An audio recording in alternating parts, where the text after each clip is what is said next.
Praise the Lord. എൻ്റെ പ്രിയരെല്ലാം സുഖമായിരിക്കുന്നല്ലോ. പ്രിയപ്പെട്ടവരെ, കർത്താവ് നിങ്ങളെ അനുഗ്രഹിക്കട്ടെ, സമാധാനത്തോടെ കാക്കുമാറാകട്ടെ. ദൈവത്തിന് സമയം കഴിഞ്ഞു പോകത്തൊന്നുമില്ല കേട്ടോ. അവിടുന്ന് നിശ്ചയിച്ചിരിക്കുന്ന സമയത്തെ മാറ്റുവാൻ ആർക്കും കഴിയത്തില്ല. അവിടുന്ന് ചെയ്യുക തന്നെ ചെയ്യും. ചെയ്യുവാൻ തീരുമാനിച്ചതിനെ തടയുവാനോ നിർത്തലാക്കുവാനോ ഒരു വ്യക്തിക്കും കഴിയത്തില്ല. കത്തിക്കും കഴുത്തിനും ഇടയ്ക്കൊരു സമയമുണ്ട്. അബ്രഹാം ഇസഹാക്കിനെ യാഗം കഴിക്കുവാനായി മോറിയ മലയിലേക്ക് കടന്നുപോയപ്പോൾ തൻ്റെ കരത്തിൽ മറ്റൊരു യാഗമൃഗമില്ല. താൻ പൂർണ്ണമായും തീരുമാനിച്ചുറപ്പിച്ചിരിക്കുന്നത് ഇസഹാക്കിനെ യാഗം കഴിക്കുവാനാ. ദൈവ ശബ്ദത്തിന് തന്നെ വിധേയപ്പെടുത്തി താൻ അനുസരിച്ചു. തൻ്റെ ഭക്തൻ തന്നെ അനുസരിക്കും, താൻ പറയുന്നത് കേൾക്കുമെന്ന് അപ്പായ്ക്ക് ഉറപ്പായിരുന്നു. അബ്രഹാമിനേക്കാൾ കൂടുതൽ ശ്രദ്ധയോടെ ഇരുന്നത് പിതാവാം ദൈവമാണെന്ന് ഞാൻ അറിയുന്നു. കാരണം ദൈവത്തെ സ്നേഹിക്കുന്ന, ദൈവം സ്നേഹിക്കുന്ന അബ്രഹാം ദൈവം എന്ത് പറഞ്ഞാലും അനുസരിക്കും, ഉറപ്പാ.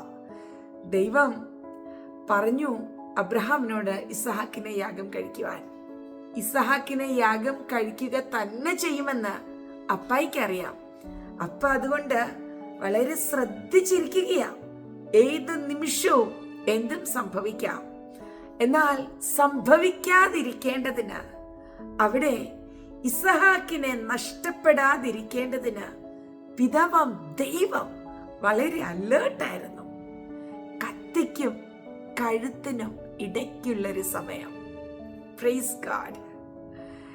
പലപ്പോഴും നമ്മളുടെ ജീവിതത്തിലും നാം പറയാറുണ്ടല്ലേ, കർത്താവിനെ ഞാൻ ഒത്തിരി സ്നേഹിക്കുന്നു, ദൈവം എന്നെയും സ്നേഹിക്കുന്നെന്ന് ഞാൻ അറിയുന്നു, പക്ഷെ എൻ്റെ ജീവിതത്തിൽ ഒരു മറുപടി ഇല്ലല്ലോ. ഏറെ നാളായി കാത്തിരിക്കുന്നു, ഒത്തിരി പ്രാർത്ഥിച്ചു, ഉപവസിച്ചു, എന്നിട്ടും മറുപടി കാണുന്നില്ലല്ലോ. എൻ്റെ സമയം കഴിഞ്ഞല്ലോ, ഇനിയും ഞാനൊരു മറുപടി കാണുമോ? No, it is over. I don't think ഇനിയും ഒരു മറുപടി കാണുമെന്ന് ഞാൻ പ്രതീക്ഷിക്കുന്നില്ല എന്നൊക്കെ പറഞ്ഞിരിക്കുന്ന ഒരു സമയമില്ലേ? കഴിയാറായ സമയം, ഇനിയും ഒരു ദിവസം പോലും ബാക്കിയില്ലാത്ത നേരം. പരിശുദ്ധാത്മാവ് നിങ്ങളോട് പറയുകയാ, അപ്പ നിങ്ങൾക്കായി പ്രവർത്തിക്കും. നിങ്ങളെക്കാൾ ഏറെ ശ്രദ്ധയോടെ നിങ്ങളുടെ വിഷയത്തിന്റെ മേൽ അപ്പായുടെ സാന്നിധ്യമുണ്ട്. അതെ, നിങ്ങൾ നിങ്ങളുടെ വിഷയത്തെക്കുറിച്ച് ഭാരപ്പെടുന്നതിനേക്കാൾ, ചിന്തിക്കുന്നതിനേക്കാൾ, നിങ്ങളുടെ വിഷയത്തെ ശ്രദ്ധിക്കുന്നതിനേക്കാൾ അധികമായി, അതിനൊക്കെ 1000 മടങ്ങ് അപ്പ നിങ്ങളുടെ വിഷയത്തിൽ ശ്രദ്ധാലുവാ. അവിടുന്ന് നിങ്ങൾക്കായി പ്രവർത്തിക്കുവാൻ ഒരുക്കമാ. അപ്പയുടെ ഒരു നിശ്ചിത സമയമുണ്ട്, ഒരു ഡ്യൂ ടൈം. അതല്ലേ 1 Peter 5:7 പറയുന്നേ. അതുകൊണ്ട് അവൻ നിങ്ങളെ തക്ക സമയത്ത് ഉയർത്തേണ്ടതിന് അവിടുത്തെ ബലമുള്ള കൈക്കീഴ് താണിരുപ്പിൻ. അപ്പായിക്ക് ഒരു തക്ക സമയമുണ്ട്. പ്രിയപ്പെട്ടവരെ, ആ തക്ക സമയം ഇപ്പോഴാകാം, അടുത്ത നിമിഷമാകാം, നാളെയാകാം, നമുക്കറിയത്തില്ല.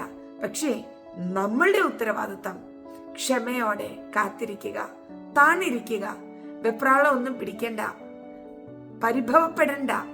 നമ്മളുടെ കണക്കൂട്ടലിൽ സമയം കഴിഞ്ഞു പോയി എന്നൊരു ചിന്ത വന്നേക്കാം. പക്ഷേ ഇല്ല, സമയം കഴിഞ്ഞിട്ടില്ല.